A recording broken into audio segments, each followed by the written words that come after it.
Differentiation में inverse trigonometry के जो क्वेश्चंस होते हैं वहां पे हमें ध्यान देना है कि यार इनवर्स के अंदर वाली जो टर्म है ना उसको हमें सिंप्लीफाई करना है एज मच एज पॉसिबल। और अगर इस क्वेश्चन को आप डायरेक्टली कॉस इनवर्स के डिफरेंशिएशन का फॉर्मूला लगा के करने बैठ गए तो मतलब ही नहीं कि आपसे सॉल्व हो जाए। तो करना क्या है, आप समझते हैं इस बात को कि कैसे करना है इस पर्टिकुलर क्वेश्चन को।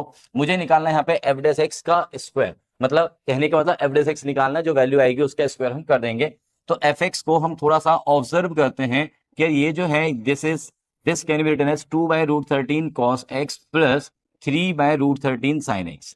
अब थोड़ा ध्यान से अगर हम ऑब्जर्व करते हैं इस बात को कि यार ये जो 2, 3 और √13 है वो कुछ तो बहुत अच्छे से पैटर्न में लिखे हुए हैं। सर ये क्या पैटर्न बना रहे हैं, ये एक पैटर्न बना रहे हैं कौन सा, राइट एंगल ट्रायंगल का। राइट एंगल ट्रायंगल कैसे सर, देखो भाई अगर मैं 2 इसको ले लेता हूं और इसको मैं 3 ले लेता हूं तो ये √13 बनेगा, और यहाँ पे एक एंगल ले लिया मैंने से अल्फा।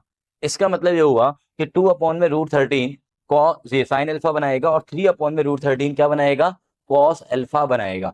हाँ, अगर किसी बच्चे के माइंड में ये आ रहा हो कि सर आपने 2 और 3 यहाँ पे इस पोजीशन पे ही क्यों लिए हैं, हम यहाँ पे 2 और यहाँ पे 3 भी तो ले सकते हैं। बिल्कुल आप कर सकते हो, आप इसको इंटरचेंज कर सकते हैं, कोई इशू नहीं है। तो फिलहाल अगर मैं 2 और 3 जो मैंने पहले लिखे थे उसके हिसाब से चलता हूं तो मुझे क्या मिलेगा, यहाँ पे मुझे मिलेगा कॉस इनवर्स के अंदर 2/√13 बिकम्स साइन अल्फा, तो ये बन गया साइन अल्फा इंटू में ये कॉस एक्स, प्लस में 3/√13 बिकम्स कॉस अल्फा और इंटू में ये साइन एक्स। यहाँ पे एक फॉर्मूला क्रिएट हो गया साइन ए कॉस बी प्लस में कॉस ए साइन बी, यानी कि साइन ए प्लस बी का फॉर्मूला यहाँ पे क्रिएट हो गया है। तो मैंने यहाँ पे लिख दिया है साइन ऑफ ए प्लस में ये बी, राइट।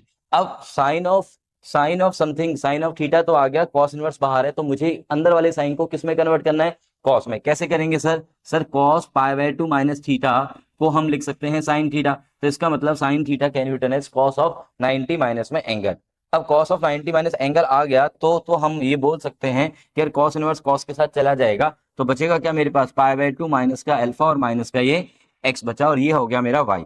अब इसका अगर मैं डेरिवेटिव करता हूँ यानी कि एफ डेस एक्स निकालता हूँ तो दैट विल बी -1, और उसका अगर मैं स्क्वायर करता हूँ, ये एफ डेस एक्स है और उसका मैं स्क्वायर करता हूँ तो मुझे क्या मिलेगा, वो मुझे इसका स्क्वायर मिलेगा 1। तो आंसर विल बी हेयर 1 यानी कि डी ऑप्शन। तो we are done with this nice problem. अगर किसी बच्चे के माइंड में ये आ रहा होगा कि सर 3 और 2 को अगर मैं इंटरचेंज कर देता तो यहाँ पे कॉस का फॉर्मूला बन जाता, कॉस ए माइनस बी बनता, और कॉस ए माइनस बी से यहाँ पे हमारे पास सीधे सीधे -1 डिफरेंशिएशन आ जाता या +1 भी आ जाता तो भी कोई दिक्कत नहीं थी, क्योंकि स्क्वायर निकालना था तो हमारा 1 ही आएगा।